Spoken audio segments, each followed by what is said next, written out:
Swastiastu. Assalamualaikum warahmatullahi wabarakatuh. Salam sejahtera dan salam bahagia. Salam bahagia. Baik Bapak Ibu, terima kasih saya ucapkan pada hari ini. Siang hari ini kita dapat berkumpul di sini. Adapun kegiatan hari ini, saya akan mendesiminasikan penyebaran pemahaman dan penerapan budaya positif. Sebelum kita melaksanakan kegiatan hari ini, saya ucapkan terima kasih dulu kepada Bapak PLT SD Negeri 32, Bapak Ibu Dewan Guru beserta staf yang bisa hadir pada hari ini, desiminasi penyebaran pemahaman dan penerapan budaya positif. Adapun kegiatan saya hari ini merupakan kegiatan dari guru penggerak. Desiminasi merupakan salah satu kegiatan dalam program guru penggerak. Desiminasi dapat diartikan sebagai proses penyebaran suatu informasi kepada khalayak. Seperti hal yang ini yang saya lakukan, kita akan mengadakan desiminasi mengenai budaya positif, di mana 3 minggu terakhir ini saya telah belajar mengenai modul 1.4 mengenai budaya positif. Baik Bapak Ibu, dalam desiminasi hari ini, tenaga pendidik maupun guru, staf di SD 32 saya ajak berbagi mengenai bagaimana budaya positif yang kita kembangkan di sekolah kita ini. Baik Bapak Ibu, sebelum kita lanjut mengenai kegiatan hari ini, alangkah baiknya kita berdoa dulu menurut agama dan kepercayaan masing-masing. Berdoa dimulai.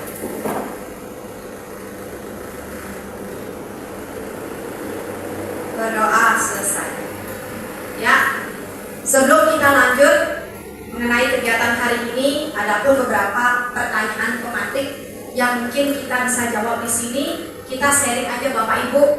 Pemahaman saya di sini masih belum begitu ya. Kita sharing aja di sini saling saling mengisi kekurangan saya. Demikian juga Bapak dan Ibu. Pertanyaan tematik hari ini ada 3. Ini jawabannya setuju atau tidak setuju. Ini tergantung pertanyaan jawaban dari Bapak Ibu. Tidak ada jawaban yang benar atau salah. Kita sharing-sharing aja di sini.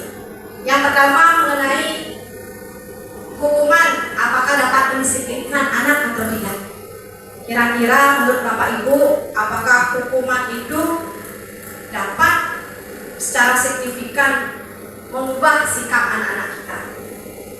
Kira-kira bagaimana Bapak Ibu, setuju atau tidak? Tidak setuju? Ya, kira-kira bagaimana alasannya? Baik, terima kasih Bu Kadendra. Terima kasih Pak Kadendra. Yang coba menjawab pertanyaan yang disampaikan Ibu kemarin nomor 1, apakah hukuman dapat mendisiplinkan anak? Jadi menurut dia, untuk mendisiplinkan anak itu tidak harus dengan cara hukum. Ya, lebih baik kita melakukan pendekatan, adapun pembiasaan sehingga anak-anak terbiasa untuk menjadi disiplin. Seperti ibarat kita lebih baik mencegah daripada anak-anak itu melakukan pelanggaran seperti itu. Sehingga hukuman menurut dia itu tidak bisa kita terapkan di sekolah. Lebih ke meminimalisir lah, mencegah seperti itu. Seperti itu bukan? Oke, terima kasih Pak Kadendra. Mungkin dari Bapak Ibu guru yang lain, apakah sependapat dengan Bapak Ade? Ya, sependapat. Oke. Kemudian yang nomor 2, pemberian hukuman dengan hal positif seperti membaca atau membersihkan halaman sekolah, apakah dapat meningkatkan disiplin anak? Kira-kira bagaimana Bapak Ibu? Dengan kita memberikan hukuman kepada anak kita, apa mungkin anak itu tidak akan melakukan kesalahan lagi? Kira-kira bagaimana? Setuju atau tidak? Itu aja dulu. Tidak setuju. Ya, kita simpan jawabannya tidak setuju ya. Kemudian yang nomor 3, memberi penghargaan dapat meningkatkan motivasi belajar anak. Kira-kira setuju apa tidak? Setuju. Ya, saya simpan dulu setuju. Nah, ini merupakan kalimat pemantik. Ya, pertanyaan pemantik yang akan mengarahkan kita kepada kebudayaan positif. Ya. Kemudian pengantar terlebih dahulu mengenai konsep pendidikan menurut Ki Hajar Dewantara. Konsep pendidikan menurut Ki Hajar Dewantara melibatkan pengakuan akan pentingnya budaya dan lingkungan positif di sekolah yang menempatkan murid sebagai fokus utama. Kemudian dalam konsep KHD, pendidikan bukan hanya tentang transfer penguatan, tetapi juga mencakup pembentukan karakter dan pengembangan potensi setiap murid.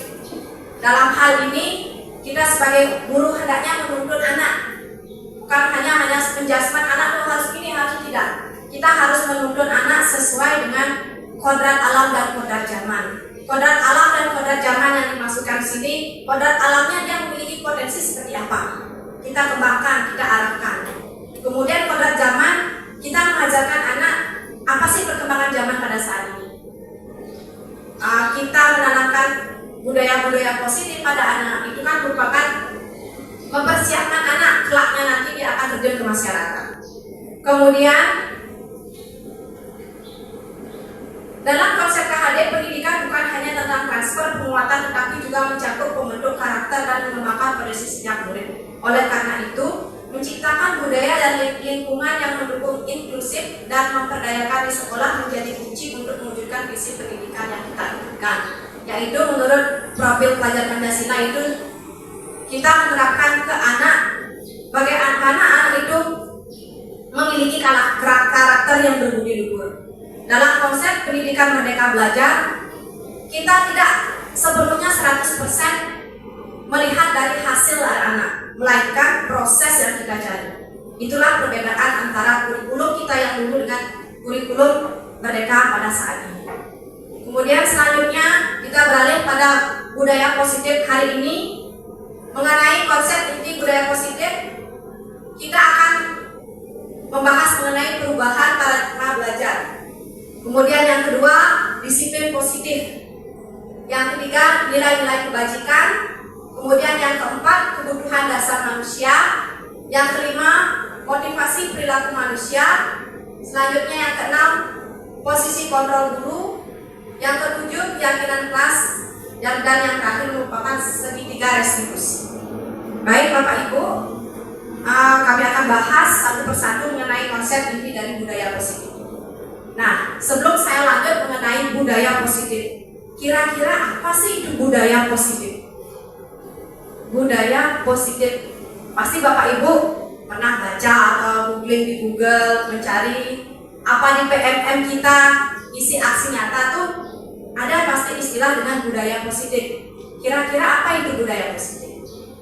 Ada yang bisa memberikan pendapat tentang budaya positif?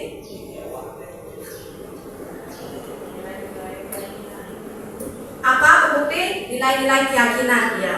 Budaya positif itu merupakan nilai-nilai kebajikan yang kita tanamkan pada anak didik kita. Nah, lanjut mengenai pembelajaran paradigma baru. Pembelajaran dengan paradigma baru merupakan pembelajaran yang dirancang berdasarkan prinsip pembelajaran berdiferensiasi sehingga peserta didik belajar sesuai dengan kebutuhan serta berdasarkan tahap perkembangan, yaitu sesuai teori psikologi modern untuk mewujudkan profil belajar Pancasila. Kita tidak asing lagi mengenai kata berdiferensiasi karena kita sudah menginjak pada kurikulum merdeka. Kata berdiferensiasi pada dasarnya ini adalah kita memberikan pelayanan kepada murid sesuai dengan bakat dan kemampuan anak. Kita tidak boleh menjudgment anak itu tidak bisa kita ajarkan seperti ini, tidak. Kita harus bisa mengelompokkan anak itu berdasarkan potensinya masing-masing. Kemudian mengenai profil pelajar Pancasila, tidak asing lagi ada berapa itu profil pelajar, elemen dari profil pelajar Pancasilanya, Bapak Ibu? Ada 6. Yang pertama apa? Ya, beriman dan bertakwa kepada Tuhan Yang Maha Esa. Kemudian apa?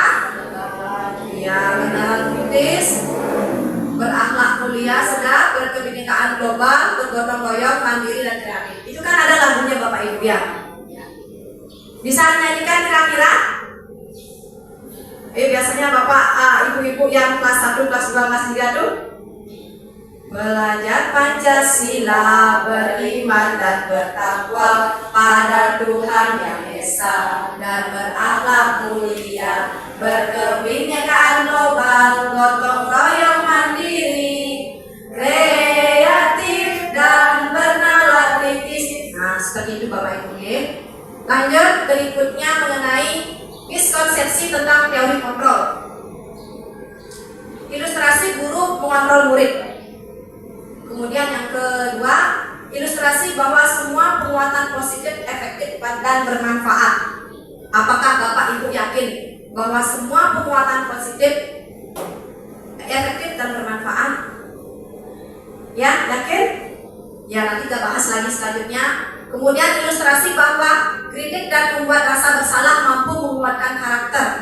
Kemudian yang keempat, ilustrasi bahwa orang dewasa berhak memaksa. Itu sebenarnya yang terakhir ini adalah ilustrasi bahwa orang dewasa berhak memaksa. Sebenarnya itu sudah tertanam dari dulu, bahwa orang yang kedudukannya lebih dewasa umurnya bisa memaksakan kehendaknya kepada anak.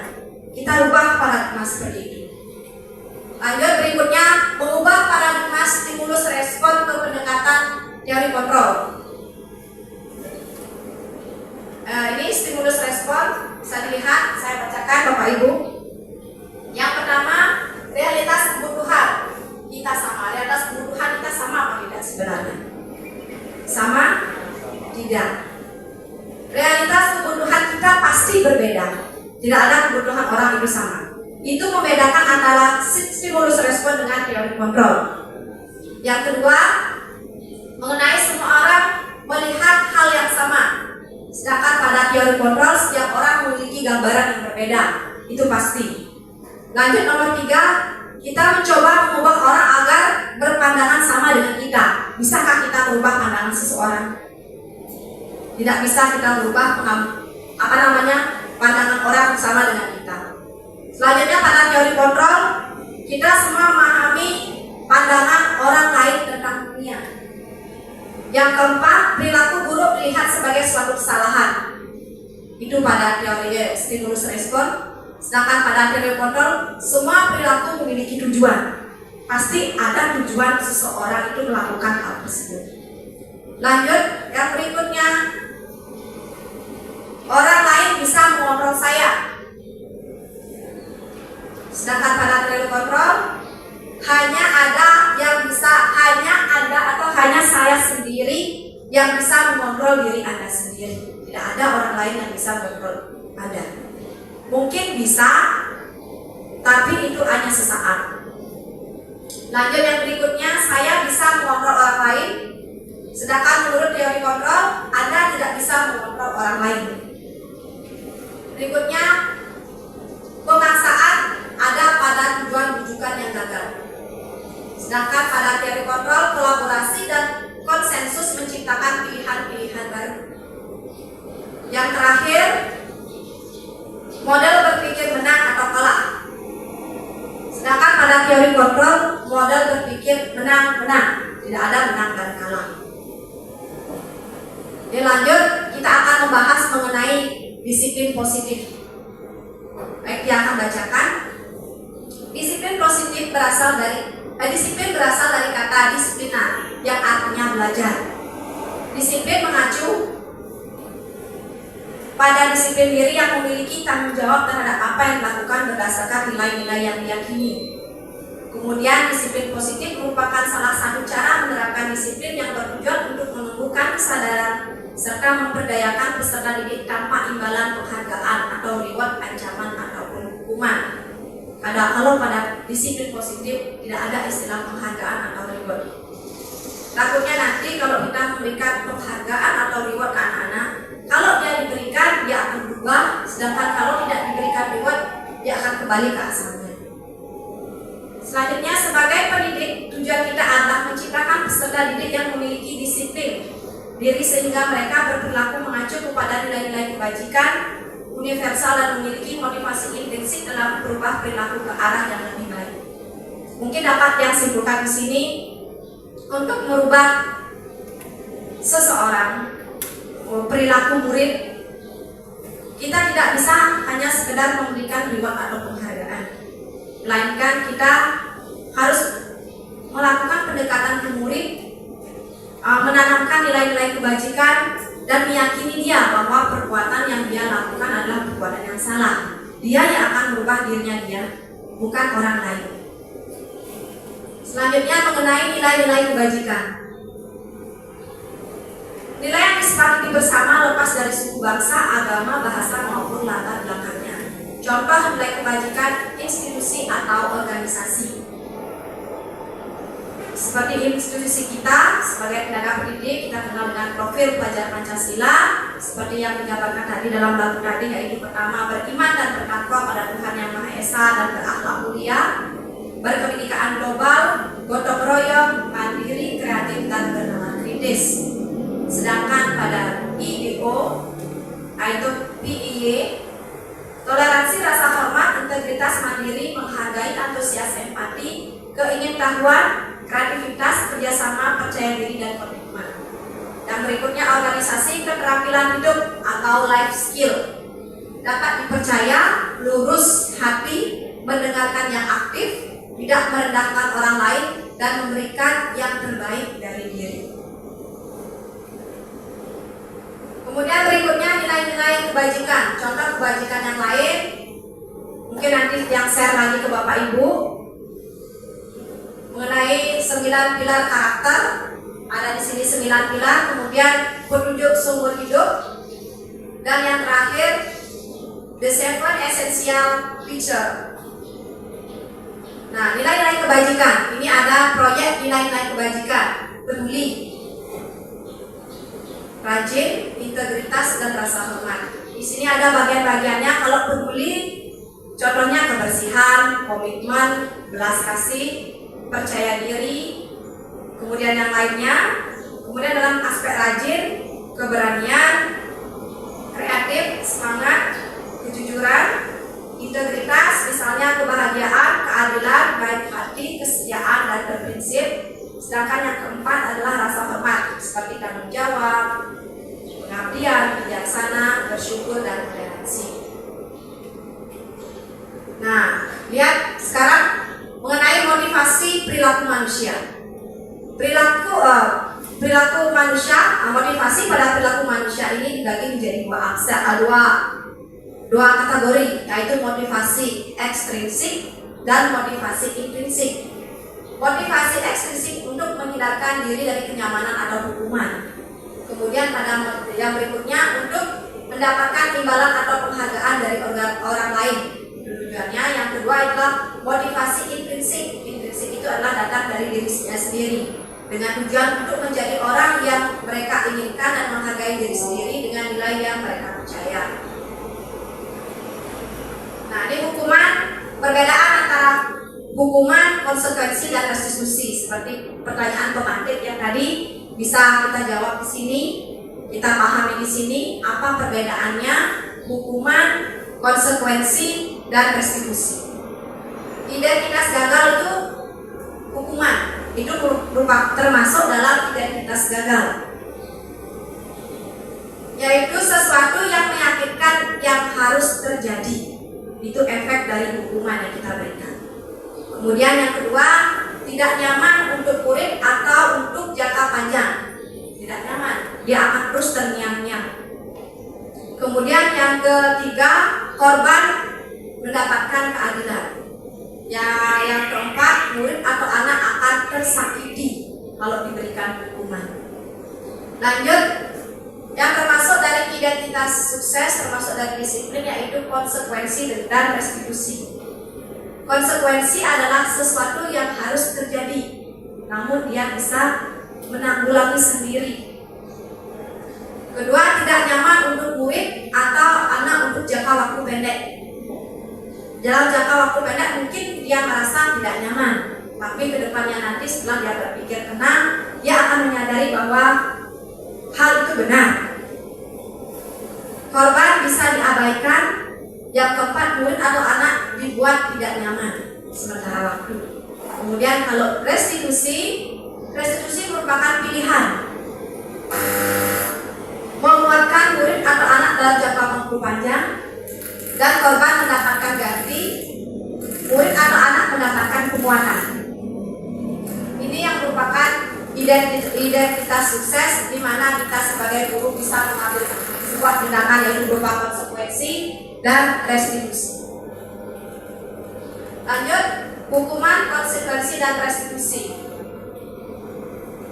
Nah, hukuman merupakan termasuk dalam identitas gagal atau negatif.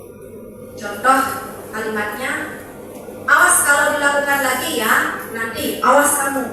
Kalimatnya termasuk kalimat negatif, itu kadang-kadang menyakitkan telinga murid. Kita hindarkan dengan kalimat-kalimat seperti itu. Kemudian termasuk dia kode paksaan. Yang ketiga, mendorong menyalahkan diri. Dan yang terakhir termasuk konsep diri buruk. Kemudian identitas sukses, yaitu konsekuensi netral. Lakukan apa yang saya katakan. Berikutnya terdapat stimulus dan respon. Itu akan mendorong kepatuhan terhadap anak. Yang keempat, konsep diri baik. Kemudian yang positif, restitusi positif. Apakah hal ini yang sesungguhnya ingin kamu lakukan? Kita bisa memberikan pertanyaan seperti itu. Lanjut mengenai teori kontrol, mendorong disiplin positif. Yang terakhir adalah konsep diri kuat.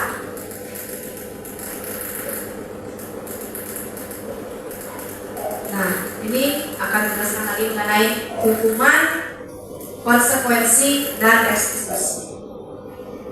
Hukuman tersebut merupakan tidak terencana atau secara tiba-tiba. Kemudian murid tidak tahu apa yang akan terjadi atau tidak dilibatkan. Keputusan berada pada tangan guru. Dan ketiga, bersifat satu arah. Dan lanjut, berupa fisik, psikis, atau hukuman. Itulah dampak negatif jikalau bapak dan ibu memberikan hukuman yang salah kepada murid. Lanjut mengenai konsekuensi. Konsekuensi tersebut sudah terencana atau sudah disepakati sesuai dengan peraturan yang ada. Kemudian murid tetap dibuat tidak nyaman sementara waktu. Lanjut, sikap guru selalu monitor murid. Kemudian yang ketiga adalah restitusi.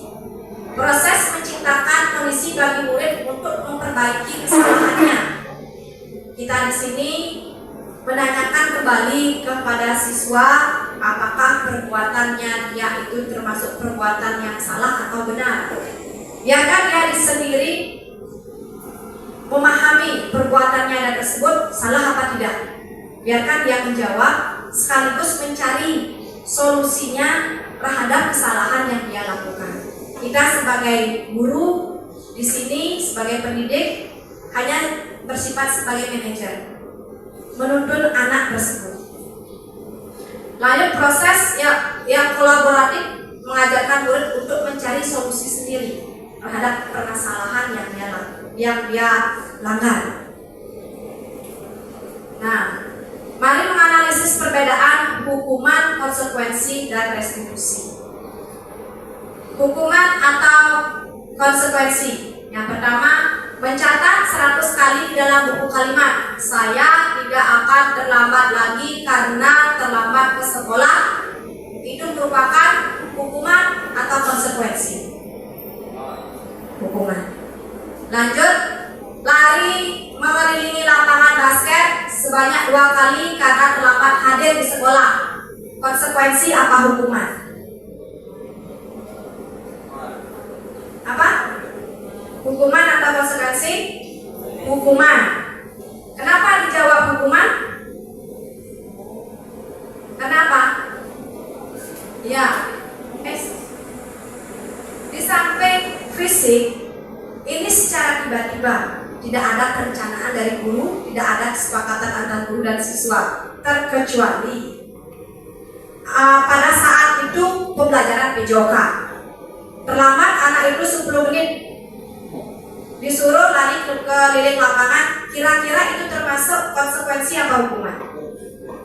Konsekuensi, benar. Kenapa dikatakan konsekuensi? Karena pada saat tersebut adalah pelajaran olahraga. Kebetulan pada saat pelajaran olahraga pasti kan diadakan pemanasan dulu. Kemungkinan pas dia teman-temannya sudah lari, ya baru datang.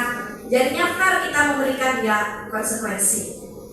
Ya, Kemudian membersihkan coretan yang dibuat di meja tulis, itu merupakan konsekuensi atau hukuman. Konsekuensi atau hukuman?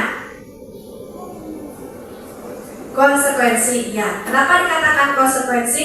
Dia tahu bahwa perbuatan mencoret meja itu salah. Sudah ada kesepakatan kelas yang sudah terencana. Oke? Lanjut. Dihukum oleh penghargaan. Apakah boleh kita menghukum murid? Memberikan murid hukuman berupa penghargaan? Nah, sekarang kita bahas. Menurut Alif Ghul, ya, mengemukakan baik penghargaan maupun hukuman adalah cara-cara mengontrol perilaku seseorang yang menghancurkan potensi untuk pembelajaran yang sesungguhnya. Menurut Ghul, secara ideal tindakan belajar itu sendiri adalah penghargaan sesungguhnya itu. Dia sudah mau belajar, jangan lagi dihukum, diberikan penghargaan, karena penghargaan jangka panjang itu berefek negatif terhadap murid. Seperti yang saya katakan tadi, jika dia diberikan penghargaan, dia akan baik jangka pendeknya. Kemudian yang sering diberikan penghargaan itu otomatis anak-anak yang aktif, sedangkan anak-anak yang kurang aktif akan merasa tersakiti. Nah, kira-kira atau sebaiknya kita memberikan dia apresiasi, baik anak-anak yang kemampuannya tinggi, rendah, maupun sedang. Berikutnya pengaruh jangka pendek dan jangka panjang mengenai penghargaan. Yang pertama, penghargaan efektif jika menginginkan seseorang melakukan sesuatu yang kita inginkan dalam jangka waktu yang pendek. Yang kedua, jika kita menggunakan penghargaan lagi dan lagi, maka orang tersebut akan bergantung pada penghargaan yang diberikan serta kehilangan motivasi dari dalam dirinya. Seperti yang saya katakan tadi, kalau tidak dirinya sendiri yang berubah, tidak akan mau berubah. Meskipun dia berubah, itu efeknya pun akan jangka pendek, tidak jangka panjang. Kemudian yang nomor 3, jika kita mendapatkan penghargaan untuk melakukan sesuatu yang baik, maka selain kita senantiasa mengharapkan mendapatkan penghargaan tersebut lagi, kita pun menjadi tidak menyadari tindakan baik yang kita lakukan. Berikutnya, penghargaan tidak efektif. Kenapa demikian? Yang pertama, karena suatu penghargaan adalah suatu benda atau peristiwa yang diinginkan, yang dibuat dengan persyaratan.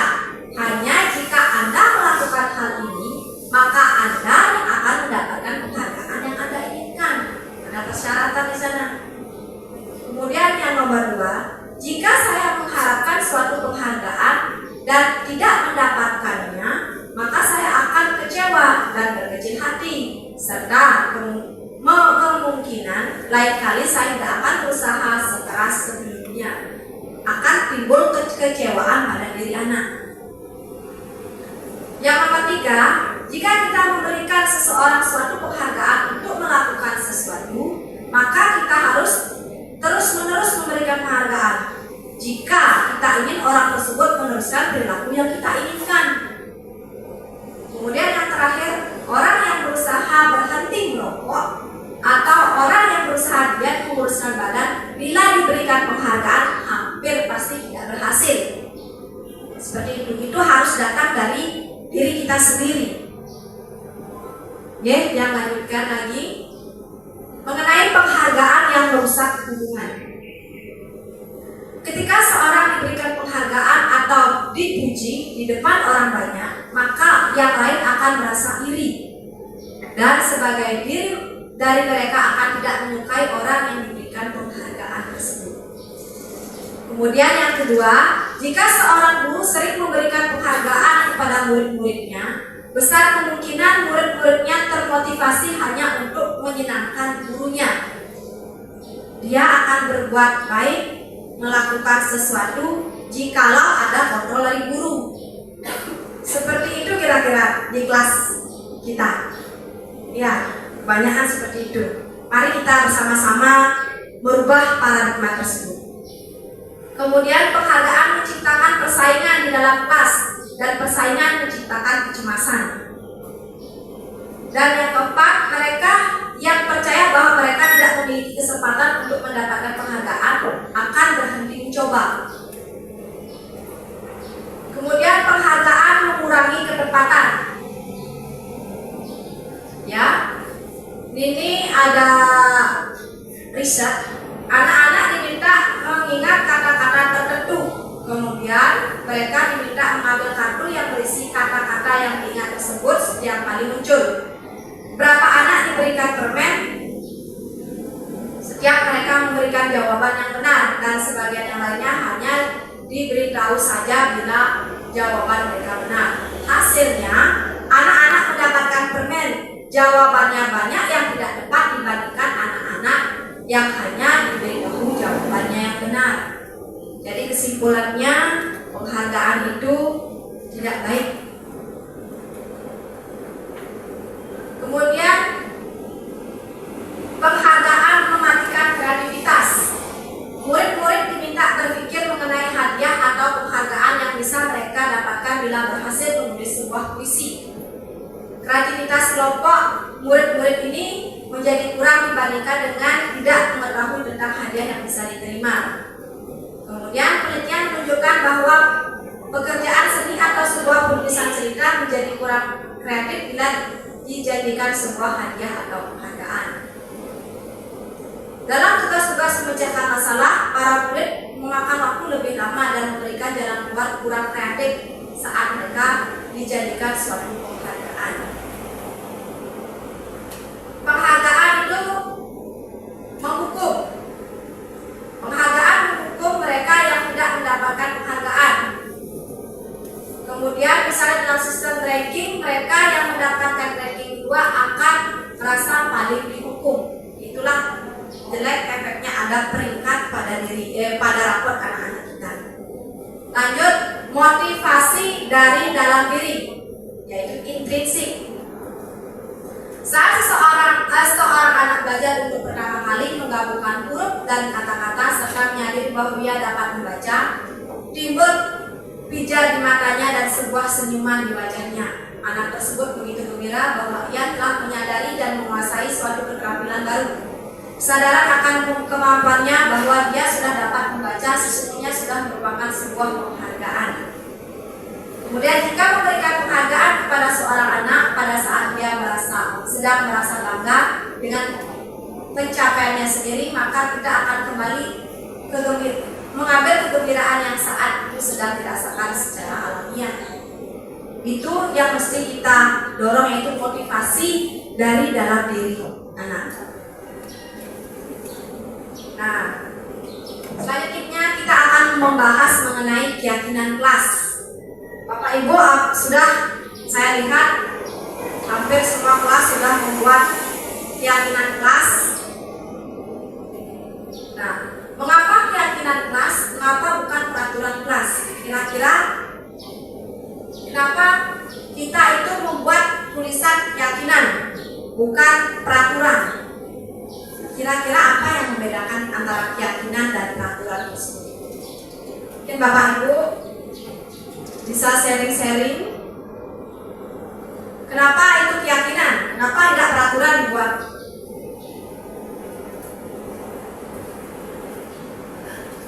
Oke, baik, terima kasih atas waktunya. Teman-teman, saya coba menjawab kembali ya. Jadi menurut Yan, apa sih bedanya keyakinan kelas dan bukan dibuat peraturan kelas?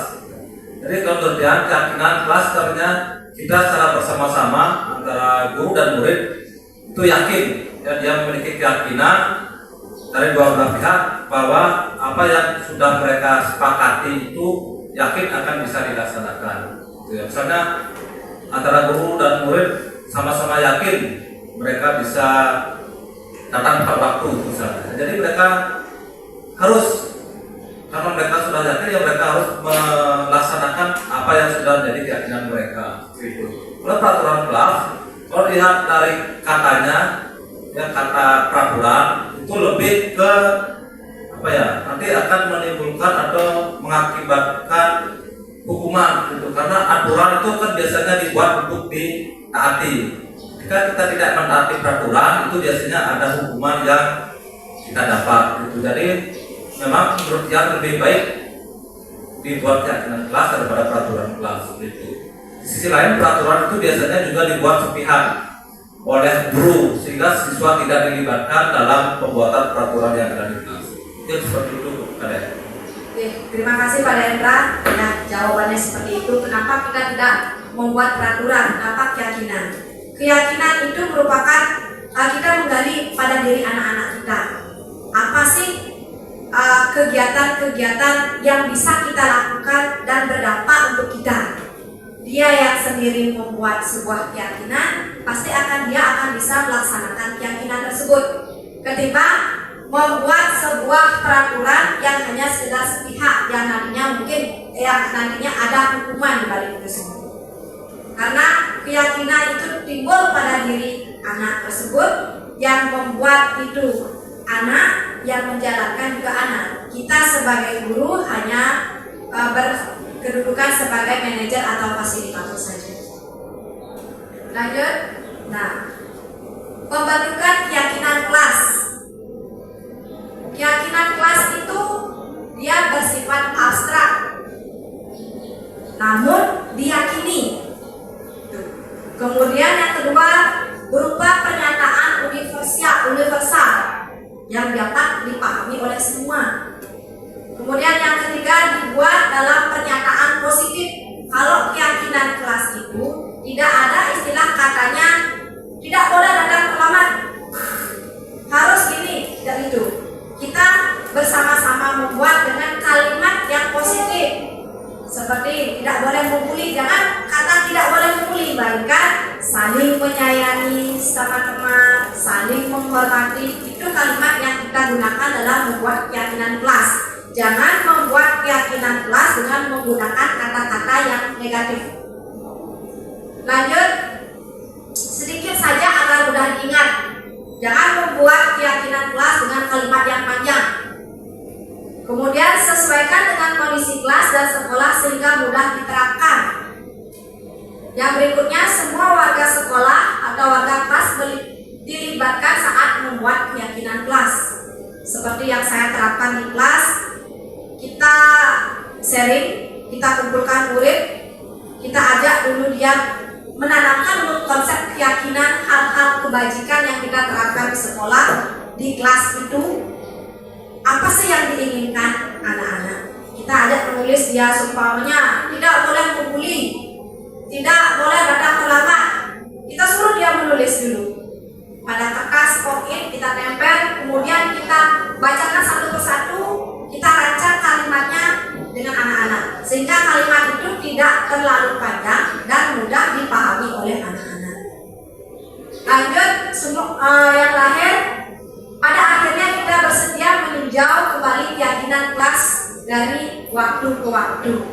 Ini contohnya keyakinan kelas, kita tempel di papan tulis, kemudian kita ajak kembali ke anak-anak, kita tanamkan kembali ke anak-anak, kita sugesti lagi dia keyakinan-keyakinan yang sudah dia buat yang harus kita laksanakan.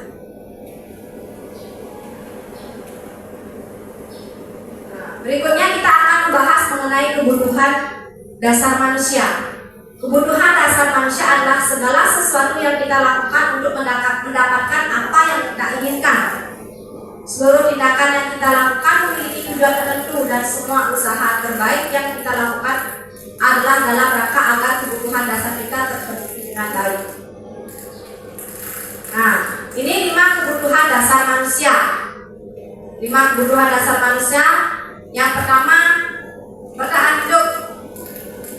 Pasti kebutuhan kita yang pertama adalah bertahan hidup dengan cara bagaimana? Ya, pasti makan, sandang, pangan, papan ini. Bertahan hidup pasti dengan makan. Kemudian yang kedua, kasih sayang. Harus ada kasih sayang. Yang ketiga, kebebasan. Yang keempat, kesenangan. Dan yang kelima adalah penguasaan. Yang pertama mengenai kebutuhan bertahan hidup. Kebutuhan bertahan hidup adalah segala sesuatu yang sangat penting untuk dipenuhi karena berkaitan dengan kelangsungan hidup seseorang. Kebutuhan ini dapat bersifat fisiologis seperti makanan, minuman, dan bernafas. Lanjut yang kedua, kedua, kebutuhan kasih sayang dan rasa diterima. Setiap manusia memerlukan kasih sayang dan rasa diterima dari orang-orang sekitarnya. Lanjut yang ketiga, kebutuhan akan kebebasan. Yang ini kebebasan dari rasa sakit dan kebebasan memilih. Kebebasan dari rasa sakit mencakup segala hal yang dapat membuat peserta didik menderita secara fisik maupun psikologi. Sementara kebebasan memilih berkaitan dengan kemampuan peserta didik dalam menentukan jalan hidupnya sendiri, termasuk memilih pelajaran dan karir di masa depan. Yang keempat, kebutuhan kesenangan. Kebutuhan akan kesenangan adalah segala sesuatu yang diperlukan untuk merasa bahagia. Di sekolah, kebutuhan ini penting untuk diperlakukan agar tujuan pembelajaran tercapai.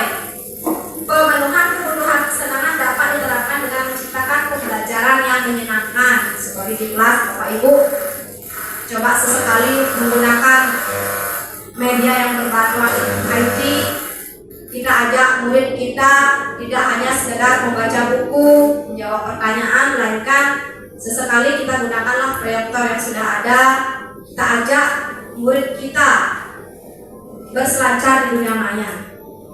Itu pun juga mengurangi rasa kejenuhan anak. Coba kita manfaatkan IT pada saat ini dan merancang media pembelajaran yang sesuai dengan kebutuhan belajar siswa. Lanjut yang kelima, kebutuhan akan kekuasaan. Kebutuhan akan kekuasaan berkaitan dengan harga diri anak murid. Kebutuhan ini mencakup perasaan bernilai, kompeten, terampil. Guru dapat memenuhi kebutuhan ini dengan memberikan pujian dan hadiah kepada siswa saat mencapai prestasi atau melakukan hal-hal yang baik. Nah, ini 5 posisi kontrol guru. Kita memiliki 5 posisi. Kapan jadi penghukum, pemantau, membuat rasa bersalah, teman, dan manajer. Nah, coba Bapak dan Ibu resapi sekali lagi, apakah kita ini termasuk dari posisi kontrol yang mana? Jangan hanya sekedar menghukum saja. Kita tiadakan menghukum siswa. Sebaiknya kita sebagai guru memposisikan kita sebagai manajer terhadap anak didik kita. Nah, contoh penerapan 5 posisi kontrol guru. Kasusnya siswa terlambat datang ke sekolah. Hormat pada bendera selama 1 jam. Itu merupakan termasuk hukuman. Kemudian dengan kalimat, berapa kali Bapak Ibu memberitahumu kamu selalu mengecewakan Bapak atau Ibu. Itu termasuk posisi kontrol membuat rasa bersalah. Yang ketiga, ayo dong ikuti aturan sekolah. Tolong bantu ibu bapak yang sekali ini yang sudah tidak apa-apa, lain kali jangan berbuat seperti ini. Kalau sebagai kontrol teman, kita biasanya memposisikan diri kita sebagai guru, sebagai temannya dia, menggunakan bahasanya dia yang kita gunakan. Kemudian selanjutnya sebagai pemantau dengan kalimat, kamu sudah melakukan peraturan sekolah, kamu tahu konsekuensinya, ingat jangan diulangi lagi. Ini berarti posisi guru sebagai pemantau. Kemudian yang terakhir, posisi sebagai manajer. Apakah kamu tahu kesalahanmu? Kira-kira kamu memperbaiki. Bagaimana kamu memperbaiki kesalahanmu? Ini posisi kita sebagai manajer. Nah, usahakan Bapak Ibu posisikan diri Bapak Ibu sebagai manajer, jangan sebagai penghukum. Nah, coba ini ada posisi kontrol. Apakah saya kecewa sekali dengan kamu? Termasuk posisi kontrol yang mana? Apakah membuat hukuman, merasa bersalah, sebagai pemantau, atau merasa bersalah dan sebagai manajer? Kira-kira sebagai kontrol yang mana ini? Kalau kalimatnya, saya kecewa sekali dengan kamu. Ya, merasa bersalah. Kemudian, kamu tidak pernah mendapatkan nilai jika tidak mengerjakan tugas. Termasuk posisi kontrol yang mana? Ya, go. Nah, baik Bapak Ibu, di sini saya akan tayangkan sebuah video mengenai 5 posisi kontrol. Silakan Bapak Ibu bisa menyimak videonya.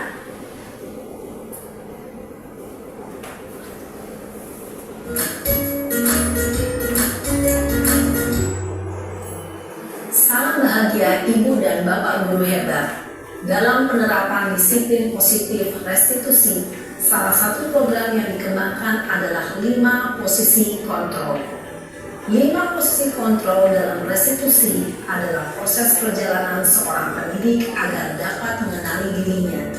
Pada video kali ini, kita akan membahas tentang 5 posisi kontrol yang dikembangkan oleh Diane Gosson dan contoh penerapannya.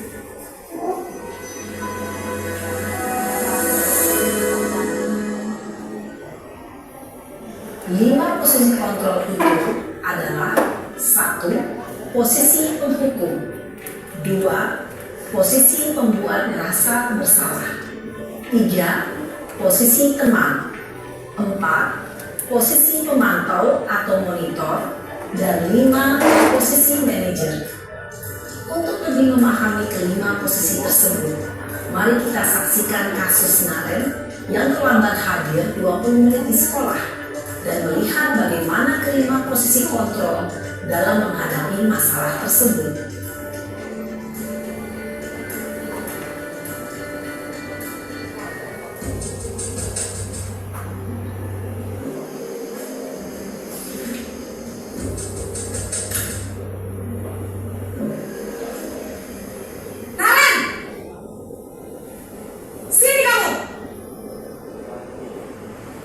Selamat pagi Bu. Selalu terlambat. Kamu deh, pasti terlambat. Maaf Bu, saya Apa? Apa coba? Alasan kamu apa lagi? Kapan sih kamu tidak terlambat? Malas sekali ya kamu jadi anak. saya Dasar pemalas. Gak kapok-kapok sih kamu. Sudah berapa kali terlambat? Sana, kamu keliling lapangan basket 2 kali. kenapa saya harus keliling lapangan basket Bu? Kenapa?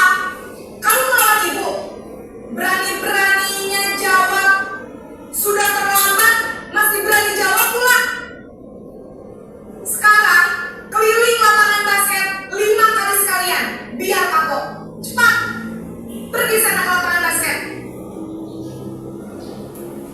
Posisi penghukum biasanya berbicara dengan nada tinggi, menghardik, menunjuk-nunjuk, menyakiti, dan menyindir.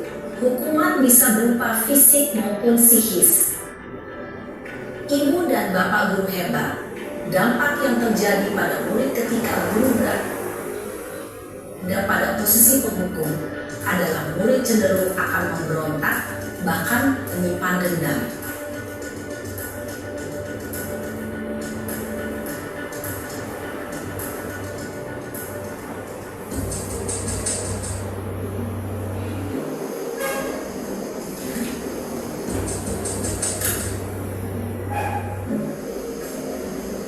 Naren!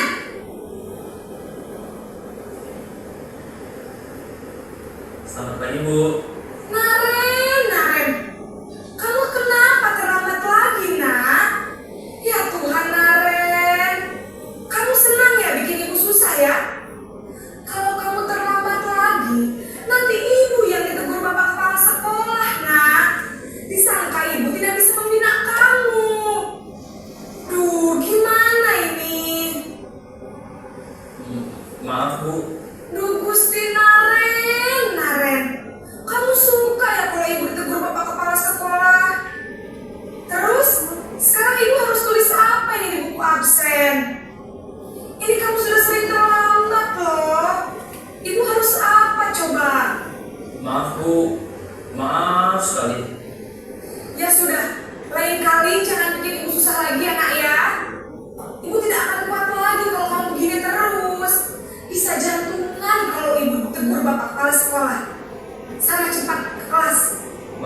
Bu, maaf sekali. Posisi pembuat rasa bersalah berbicara dengan nada tenang, cenderung lembut, namun kata-kata yang diutarakan membuat murid merasa menjadi orang yang gagal, memandang buruk dirinya sendiri, merasa tidak berharga, dan tidak sanggup membahagiakan orang lain. Ketika guru mengambil posisi pembuat rasa bersalah, murid akan menganggap dirinya yang bersalah dan ia akan menyimpan emosi negatif tersebut di dalam dirinya.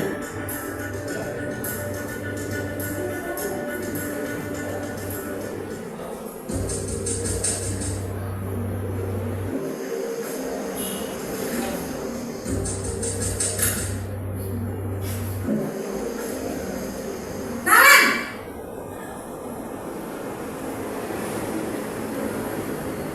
Selamat pagi Bu. Wah, sudah jam berapa ini nak? Terlambat lagi ya sayang. Iya Bu, habis ibu saya belum membangunkan saya Bu. Kamu malah menyalahkan ibu kamu. Kamu bukannya anak yang larinya paling kencang. Kok terlambat sih? Iya Bu, saya memang terlambat bangun tadi. Jadi biarpun saya lari kencang, tetap gak kekejar Bu. Ya sudah sana. Nanti lain kali larinya lebih kencang lagi ya. Biar gak terlambat lagi. Bikin seneng ibu demi ibu. Bisa kan? Bisa lah Bu. Ya sudah sana masuk kelas. Ibu beresin urusan absen kamu. Kamu ini ada-ada saja. Dalam posisi teman, guru berbicara dengan nada suara ramah, akrab, cenderung bersenda gurau untuk menjaga suasana tetap santai. Murid akan merasa senang, aman, dan akrab dengan guru. Identitas yang tercipta adalah identitas sukses atau berhasil. Namun, perlu diingat, karena ini masih dorongan eksternal, maka ada faktor ketergantungan dari murid kepada orang tertentu. Di sini guru aksennya, sehingga di lain waktu murid bisa berperilaku baik, namun hanya kepada orang-orang tertentu saja.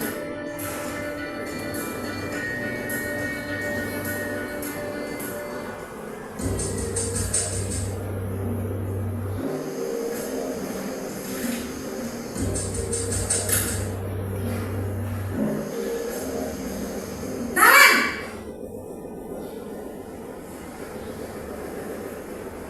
Selamat pagi Bu. Naren, apa peraturan sekolah kita tentang jam berapa kita harus masuk sekolah nak? Kita harus di sekolah jam 7 Bu. Iya betul, sekarang sudah jam 7.20. Naren sudah tahu konsekuensinya jika terlambat hadir. Paham Bu, saya harus tinggal kelas pas jam istirahat selama 20 menit. Iya benar, konsekuensinya demikian. Jadi nanti jam 9.30 pas istirahat, kamu harus tinggal di kelas, kerjakan tugas tambahan untuk ketertinggalan kamu, ya? Baik Bu. Posisi pemantau mengandalkan penghitungan atau data untuk mengontrol murid. Guru mengarahkan murid berdasarkan peraturan dan konsekuensi. Seorang pemantau menunjukkan bahasa tubuh dan ekspresi wajah yang datar dan cenderung formal.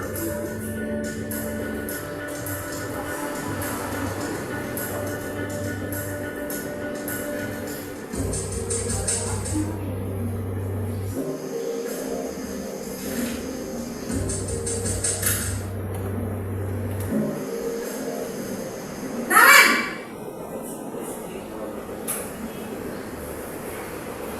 Selamat pagi Bu. Selamat pagi Naren. Maaf Bu, saya terlambat. Iya, sekolah masuknya jam 7, sekarang sudah jam 7.20. Jadi sekarang bagaimana ini Naren? Maaf Bu, saya lupa setel alarm saya semalam. Baiklah, menurut kamu, keyakinan sekolah yang mana yang perlu kamu tingkatkan? Menghargai diri sendiri dan orang lain mungkin ya Bu. Setuju. Jadi, apakah Naren meyakini prinsip saling menghormati tersebut? Iya Bu, saya meyakininya. apakah Naren bersedia memperbaiki masalah keterlambatan ini? Bersedia, Bu. Bagaimana kamu akan perbaiki masalah keterlambatan ini? Saya akan coba untuk tidak lupa menyetel alarm saya, Bu. Baik, kalau Naren lupa menyetel alarm di rumah, ada orang yang kira-kira bisa bantu mengingatkan tidak? Ada, Bu. Kakak saya, Kak Emma. Ada lagi selain Kak Emma? Selain Kak Emma, ada ibu saya. Baik, jadi yang mengingatkan Naren adalah Kak Emma dan ibu kamu ya? Kira-kira akan mulai set alarm kapan nih Naren? Setelah pulang sekolah, akan segera saya lakukan.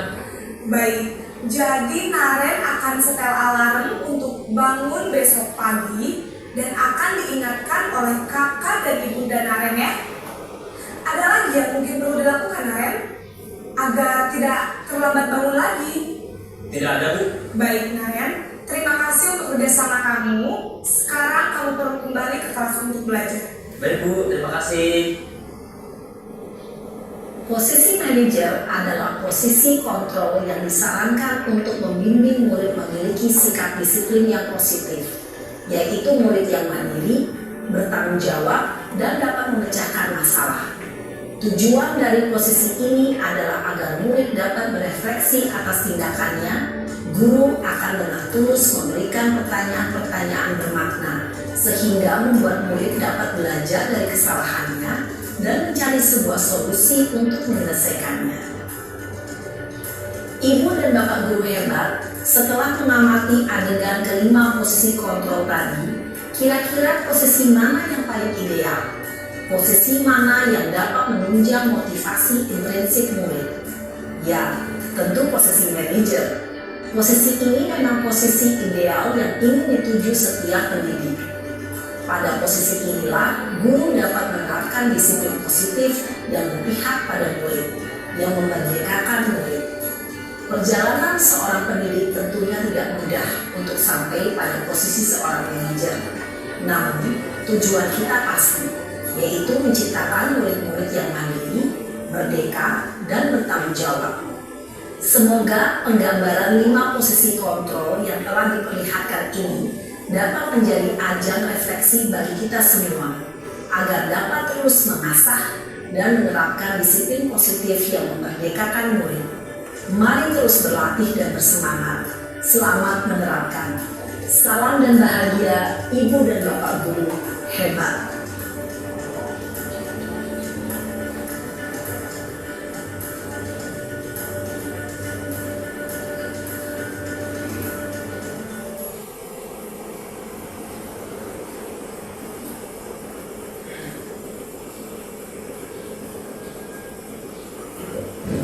Iya Bapak Ibu, sudah jelaskan tadi kan posisi kontrol kita sebagai guru.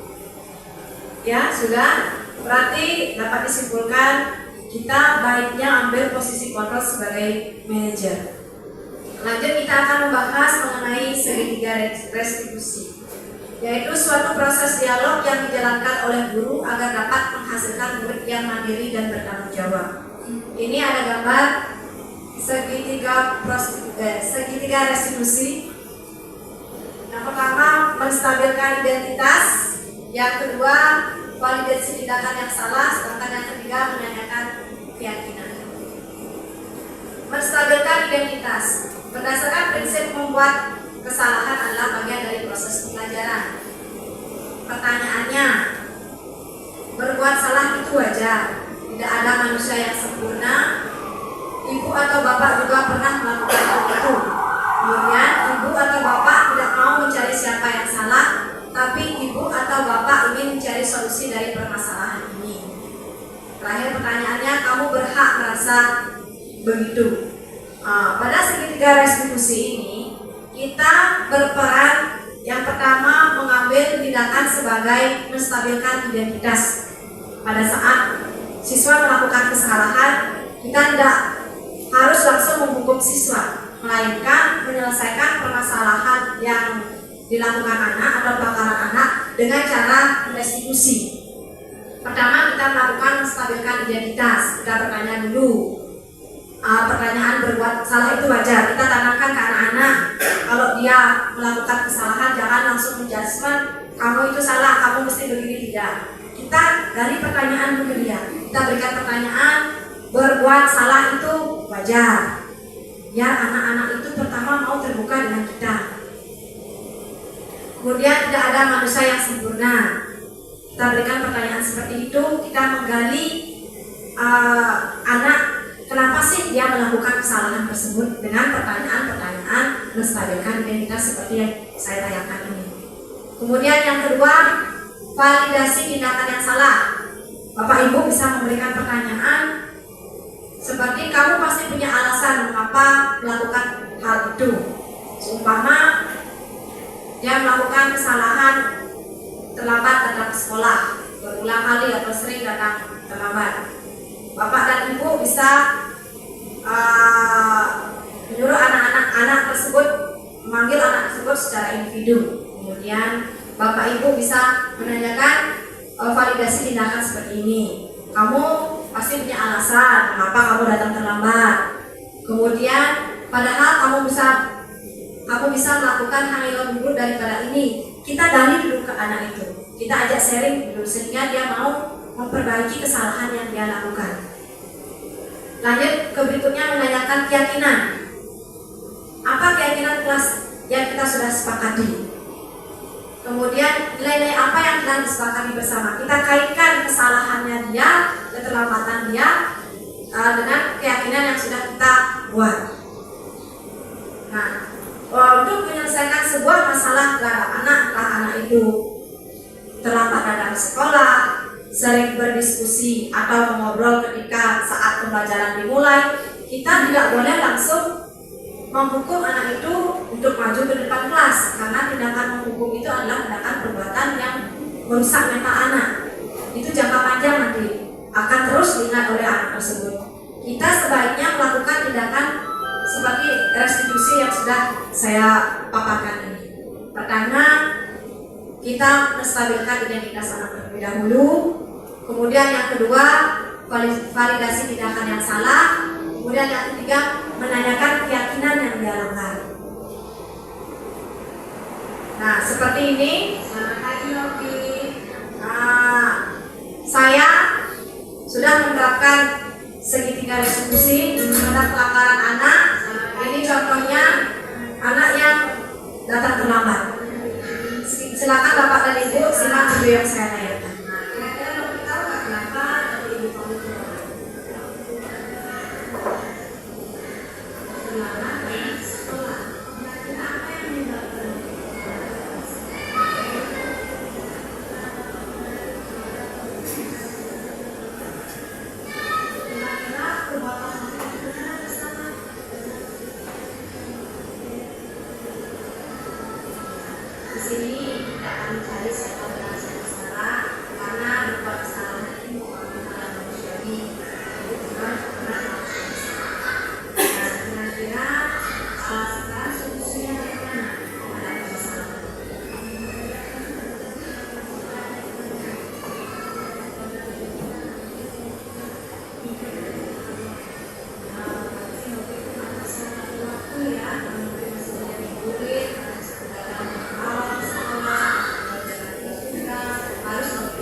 Mungkin itu yang sudah saya laksanakan pada kegiatan restitusi, saya mengajak siswa tersebut sharing apa yang menyebabkan dia datang terlambat, kemudian keyakinan mana yang kiranya ada dilanggar, kemudian kita mencari solusi bersama. Itu pun solusi tersebut datang dari diri murid, diri siswa, kemudian dia berjanji akan tidak melakukan kesalahan itu lagi. Nah, itu fungsinya kita menerapkan segitiga restitusi tadi, memecahkan sebuah masalah terhadap anak, tidak hanya sekedar langsung menghukum anak, melainkan mencari solusi permasalahan tersebut pada diri anak itu sendiri dan mengkaitkan mengenai keyakinan kelas yang sudah dia langgar. Seperti itu Bapak Ibu, mungkin nanti ke depannya Bapak Ibu bisa menerapkan hal yang sudah saya terapkan mengenai restitusi, 5 posisi kontrol, dan kemudian mengenai budaya positif yang sudah saya paparkan tadi. Mari kita bersama-sama bagaimana kita memposisikan diri kita sebagai guru, sebagai manajer untuk memerdekakan siswa dalam hal belajar, melihat potensi yang dimiliki oleh anak-anak. Nah, ini contoh dokumentasi tadi. Saya melakukan kegiatan membuat keyakinan kelas. Ini membuat konsep keyakinan kelas. Kita menggunakan kertas post-it yang kita tempel di papan, kemudian kita membuat keyakinan yang kita yakini yang kita bisa terapkan pada kelas tersebut agar kelas tersebut menjadi kelas yang nyaman dan enak buat kita belajar. Nah, sekian yang dapat saya sampaikan Bapak Ibu. Dalam penerapan program disiplin positif, hendaknya guru memiliki standar kepribadian yang profesional dan sosial yang baik, di mana guru mampu merefleksikan dirinya dalam posisi kontrol saat ini, bagaimana perjalanan dirinya sebagai among atau manajer yang menuntun murid-muridnya menjadi insan yang mandiri, merdeka dan bertanggung jawab sesuai dengan standar pendidikan nasional. Ya Bapak Ibu, acara desiminasi hari ini saya cukupkan. Terima kasih Bapak Ibu sudah meluangkan waktu. Saya tutup dengan pengasuh karet Om Santi Santi Santi Om dan salam bahagia.